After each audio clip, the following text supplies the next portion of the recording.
क्या आप यकीन करेंगे कि भारत पर राज करने वाले पहले सैनिक नहीं थे? वे आए थे ना तलवार लेकर, ना तोप लेकर, ना सेना लेकर, बस एक कंपनी लेकर। 31 दिसंबर 1600 इंग्लैंड की रानी एलिजाबेथ प्रथम एक शाही फरमान पर हस्ताक्षर करती हैं और उसी क्षण जन्म लेती है ईस्ट इंडिया कंपनी। उस समय यह सिर्फ एक व्यापारिक कंपनी थी, लेकिन इतिहास गवाह है कभी कभी सबसे खतरनाक आक्रमण तोप से नहीं, व्यापार से शुरू होते हैं। एक बहुत बड़ा भ्रम है कि जब अंग्रेज भारत आए तब भारत कमजोर था। सच, भारत उस समय दुनिया की आर्थिक महाशक्ति था। दिल्ली में शासन कर रहे थे जहांगीर। मुगल साम्राज्य दुनिया के सबसे समृद्ध साम्राज्यों में गिना जाता था।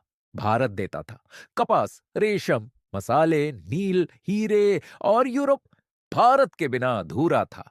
लेकिन एक चीज की कमी थी, राजनीतिक एकता।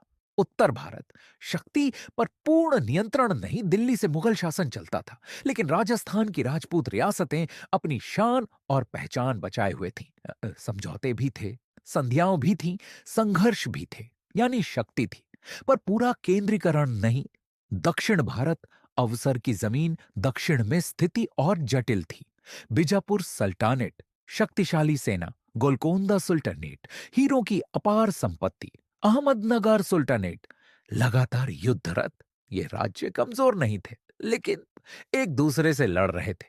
और इतिहास का एक नियम है, जब घर के अंदर दरार हो तो बाहर वाला दीवार नहीं तोड़ता, बस इंतजार करता है।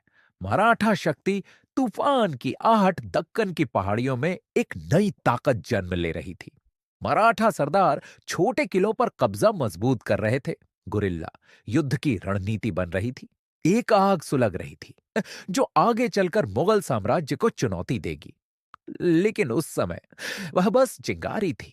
अंग्रेजों की असली चाल ईस्ट इंडिया कंपनी का उद्देश्य साफ था, लाभ।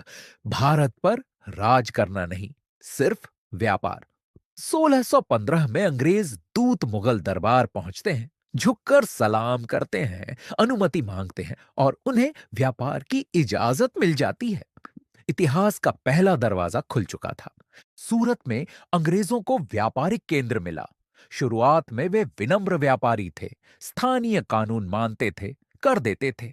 लेकिन हर व्यापारिक केंद्र के साथ एक छोटा सुरक्षा दल भी आता था, और यही सुरक्षा धीरे धीरे सेना में बदल गई। दक्षिण में मद्रास स्थानीय शासकों से जमीन लेकर उन्होंने बनाया। गिला, अब वे सिर्फ व्यापारी नहीं रहे, अब उनके पास दीवारें थीं, तोपें थीं, व्यापार के साथ सुरक्षा और सुरक्षा के साथ शक्ति। अब कहानी थोड़ी दिलचस्प हो जाती है। 1661 में इंग्लैंड के राजा चार्ल्स दूसरा ऑफ इंग्लैंड की शादी हुई पुर्तगाल की राजकुमारी कैथरीन ऑफ ब्रागांजा से। दहेज में पुर्तगाल ने बंबई इंग्लैंड को दे दिया। राजा ने कुछ साल बाद बंबई कंपनी को सौंप दी, एक छोटा सा बंदरगाह जो आगे चलकर ब्रिटिश साम्राज्य की रीढ़ बन गया। धीरे धीरे गोदाम से किला बने, सुरक्षा दल से सेना बनी, व्यापार से राजनीति बना, और राजनीति सत्ता में बदलने लगी। हाँ, ये सब एक दिन में नहीं हुआ। यह था धीमी, योजनाबद्ध रणनीति, लेकिन असली मोड़ अभी बाकी है। अब कहानी जाती है बंगाल, भारत का सबसे अमीर प्रदेश। वहां शासन कर रहे थे सिराजुद दौला, दूसरी ओर रॉबर्ट क्लाइव, और इतिहास के सबसे विवादित नामों में से एक मीर जफर। 1757 प्लासी। युद्ध से पहले ही परिणाम तय हो चुका था, क्योंकि कभी कभी साम्राज्य बाहर से नहीं, अंदर से टूटते हैं। अगले एपिसोड में बंगाल बिट्रेयल, प्लासी, 1757। अगर आप इतिहास को गहराई से समझना चाहते हैं तो वीडियो को लाइक करें, अपने दोस्तों के साथ शेयर करें, और ऐसे ही एपिसोड्स के लिए ग्रो क्रू डिजिटल को अभी सब्सक्राइब करें, क्योंकि यहां हम सिर्फ तारीखें नहीं बताते, हम इतिहास को समझाते हैं।